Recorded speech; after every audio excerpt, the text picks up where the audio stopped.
போராடி தங்களை அர்ப்பணித்த மாவீரர்களோடு அநியாய படுகொலை செய்யப்பட்டவர்கள் எங்கள் மக்கள்.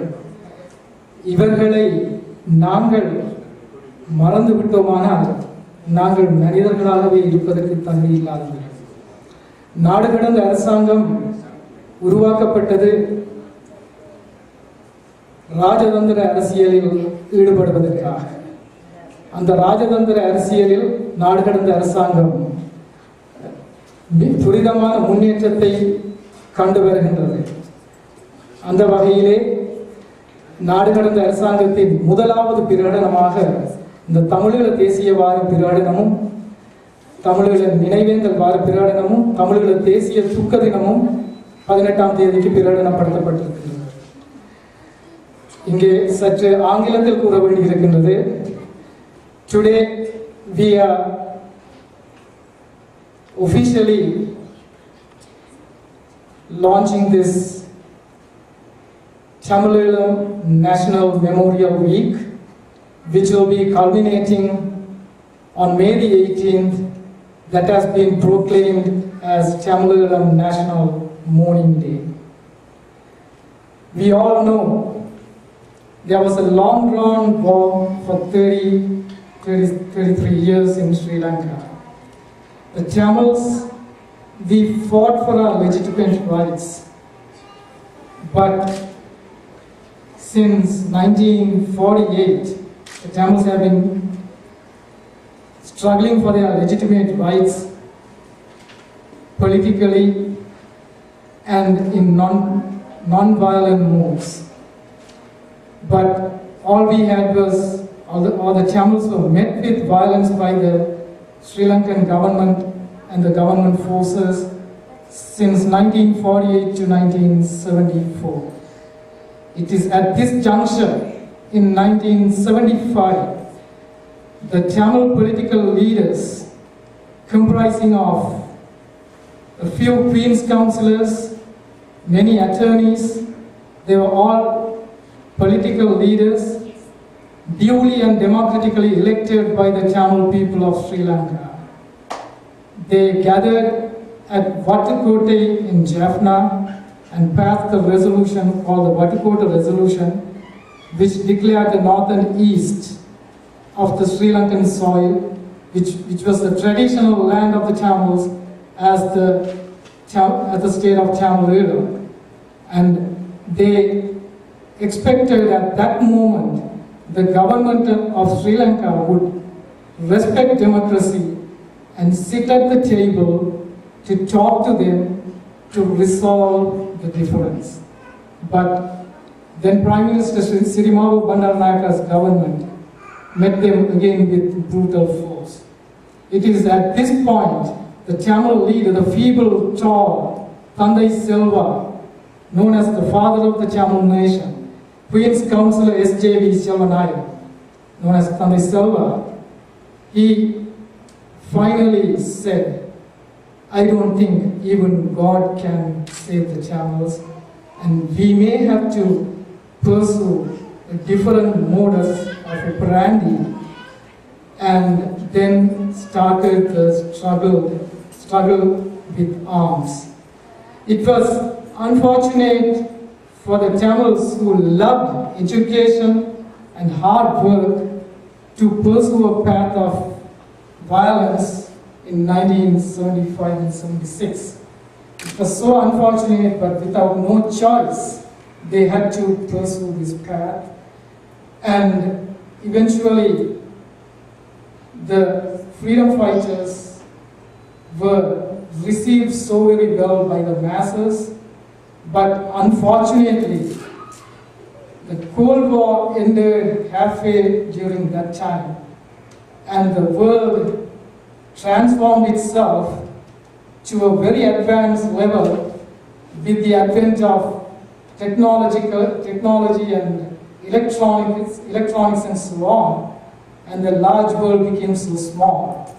As a result, the freedom struggle of the Tamils was unduly portrayed as terrorism, which the Tamils as a nation and as a race had to face without any choice. And the world saw what happened after that. And the war dragged on for 26, 27 years from 1983 to 2009. And with heavy brutality and with the help of almost 24 other countries, the Sri Lankan state crushed a freedom struggle and told the world, we have eradicated terrorism from our land. Yes, the world accepted it to a certain extent. Then, 2 years down the road, now the world has realized. At that point in time, in 2009, when we, the Tamils, we were out on the streets crying and begging from the international community. From January to May, we were crying and begging in the snow, rain, begging the international community, begging the United Nations to come to our aid. But because of heavy Sri Lankan governmental propaganda, that freedom struggle was seen as terrorism, and the world kept a blind eye on the bloodbath which took place on the beach of Mullawaikal, a war without any witness. Even at that time, there were a few channels from the diaspora telling the world that within the last 3 to 5 days of the war, more than 20,000 people were killed. But it was so unfortunate, even at that time, the world's apex organization, the United Nations, simply released a report saying that only 7,000 people were killed. It's so sad. The facts were buried under the carpet. They were simply swept under the carpet. But due to the struggle of the diaspora organizations, and the transnational government of Tamil, finally on June the 22nd, 2010, the United Nations Secretary General Ban Ki-moon appointed a panel of experts to submit a report to him on the crimes, on the war crimes and crimes against humanity that was committed in Sri Lanka during the last stages of war. And that panel, comprising of 3 members, released its report finally on April the 25th, 2011, and the media and the world was all startled at that time to see the death toll, which the UN claimed to be was at 7,000, had risen to 40,000. The report said 7 to 40,000 people were killed in the last few days of the war. Of course, the report did hold both parties responsible for violating human rights. They came up with 5 allegations against the government of Sri Lanka and 6 allegations against the TGTE. But the allegations that were brought against the government of Sri Lanka are being now, through Channel 4 and various other media, now are being proven to be true with emerging evidence that are reaching international media such as Channel 4, AFP and Reuters.